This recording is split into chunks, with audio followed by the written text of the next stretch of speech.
I'm Dr. Michelle Messner with Creekside Animal Clinic, and I wanted to talk to you briefly about some quick tips on how to travel with your pet and setting up that travel.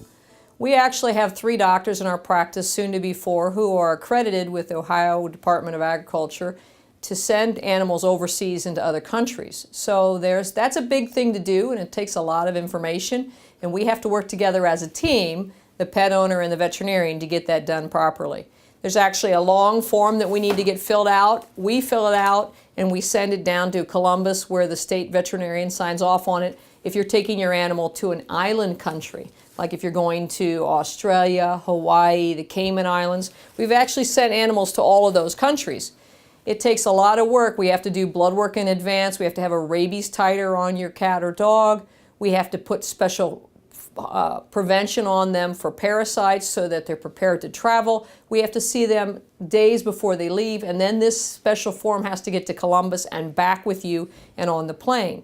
As far as taking your animal on a plane, they have to fit into a container approximately this size to be able to fly in the coach.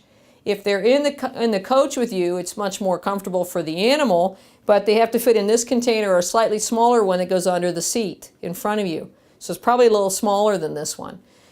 You have to have special permission from the airline, and you have to pay a special fee for that. Any animal that won't fit in this type container, a bigger animal, a dog like a Labrador Retriever or a Rottweiler or even a Collie or a Border Collie, they have to go in the luggage compartment underneath the plane.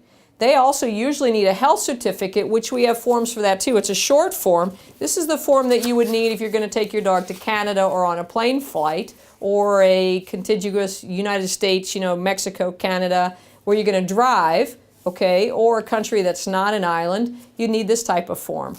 We fill these out and send you with 2 copies. The airline would require one sometimes. The Canadian Border Guard requires one sometimes. Sometimes they don't ask. And so that's something also we're prepared to do for you. If you're going to take your dog in the car, you don't want to feed it before you go. You want to keep a small amount of water, stop lots of times for them to go to the bathroom. If you take a cat, you're going to take a litter box, also have them in a crate. We have pills to help with sedation. It doesn't work all the time. We also have a new product now called Serenia that helps with motion sickness for dogs. And you want to make sure that you have the whole trip planned out with your pet in mind. Now I'm going to show you how to put a cat in a carrier for a trip to the vet or a trip across country. You need to make sure that you have the carrier prepared. You should have a towel in the bottom of the carrier in case your cat urinates or defecates on the way, wherever you're going. Then you want to have the carrier sitting up on its end so that you can have gravity on your side and put the animal down in the carrier. You want to go collect the cat in the other part of the house and carry them in without really letting them know what's going on, so you can get them in the carrier quickly. Shut the door and just be brave till you get to the veterinarian's office. When you get to the veterinarian's office, let them remove the cat from the carrier. Don't you do it, okay? When they're done, that cat's probably going to run right back in the carrier and be happy to go home. If you want to take your cat in a carrier frequently, you need to make the carrier part of the furniture. Leave it in a common part of the house, put some food in it, put it near the furniture, leave the door open so they can wander in and out all the time. Cats like to go into enclosed spaces. If you make this part of the furniture comfortable for them, next time you go to the vet, it won't be so hard for them to get in the carrier and for you to do that. This is actually our office cat, Minnie, who is now petrified that I'm holding her because she never lets me touch her. I have her gathered up by the back end. I have her front feet in my hands gently. I'm not squeezing her too hard. My arm's really not holding her very tight, okay? Because I don't want Minnie to see what's going on behind me, so hopefully she doesn't caught wind of the fact that I'm going to stick her in this crate.